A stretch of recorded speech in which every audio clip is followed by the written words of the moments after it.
Hello and welcome to RNA TV. This is the morning news bulletin. First of all, starting with international news. The US could soon be giving at least 1 million COVID-19 vaccinations a day despite the sluggish start, Dr. Anthony Fauci said Tuesday, even as he warned of a dangerous next few weeks as the coronavirus surges. The slow pace is frustrating health officials and a desperate public alike, with only about a third of the first supplies shipped to states used as of Tuesday morning, just over 3 weeks into the vaccination campaign. The nation's top infectious disease expert told the Associated Press that anytime you start a big program, there's always glitches. I think the glitches have been worked out. Vaccinations have already begun spreading up, reaching roughly 500,000 injections a day, he pointed out. Now, with the holidays over, once you get rolling and get some momentum, I think we can achieve 1 million a day or even more, Fauci said. He called President-elect Joe Biden's goal of 100 million vaccinations in his first 100 days a very realistic, important and achievable goal. It is an optimistic prediction considering the logistical hurdles facing states and counties as they struggle to administer rationed vaccine supplies amid rising COVID-19 hospitalizations. Fauci pointed to California's swamped hospitals and exhausted workers even before holiday travel and family gatherings added fuel to the outbreak. Fauci estimated that between 70% and 85% of the US population will need to be vaccinated to achieve herd immunity, meaning enough people are protected that it's difficult for the virus to continue spreading. That translates to as many as 280 million people. He said he is hoping to achieve that by the start of next fall.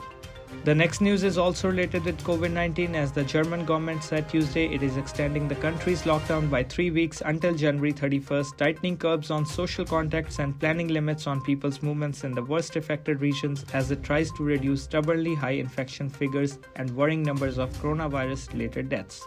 Chancellor Angela Merkel said it was absolutely necessary to maintain restrictions, particularly in light of a more infectious variant of the virus that emerged in England. We must reach a point where we can once again follow the chains of infection, Merkel said after a lengthy video conference with Germany's 16 state governors. Otherwise, we will just keep going back into a lockdown after a short relaxation.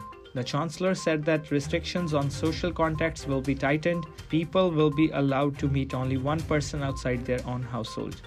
In a new move, authorities across Germany will allow people in areas with more than 200 new infections per 1 lakh residents over 7 days to travel only 15 kilometers from their hometown unless they have a good reason to go further.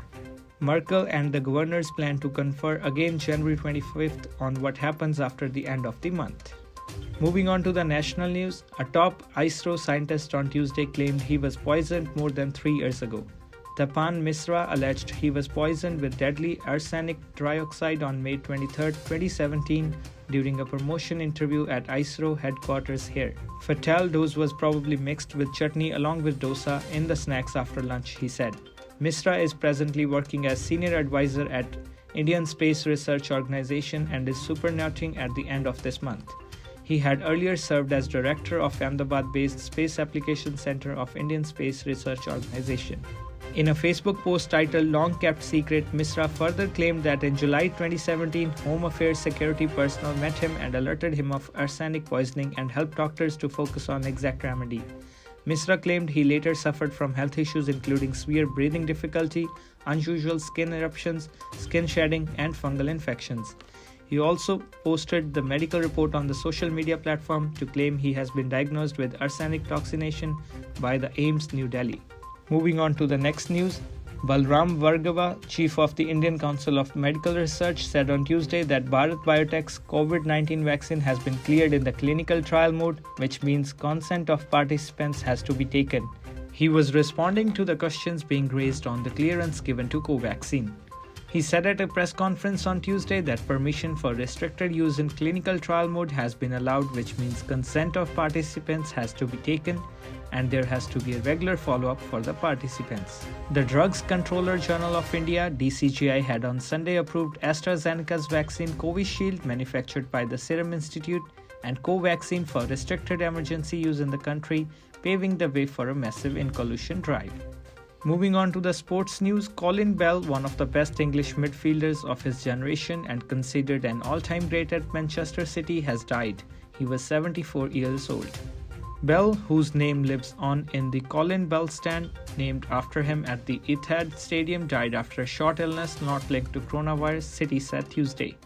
Known as the King of the Keepex by the fans and compared to a racehorse by coach Malcolm Allison because of his extraordinary stamina, Bell was at the heart of City's successful side of the late 1960s and 70s. He made 492 appearances for the club over 13 seasons, scoring 152 goals, and also won 48 caps for England, netting 9 times. Those statistics may have been greater had injury not curtailed his career. India will be facing Australia for the third test match of the series tomorrow at Sydney. The series is currently leveled at 1-1. This is it in the bulletin so far. Stay tuned with RNA TV for latest updates. Also, do not forget to subscribe to our YouTube channel and follow us on Facebook, Instagram, and Twitter. Thank you and have a nice day.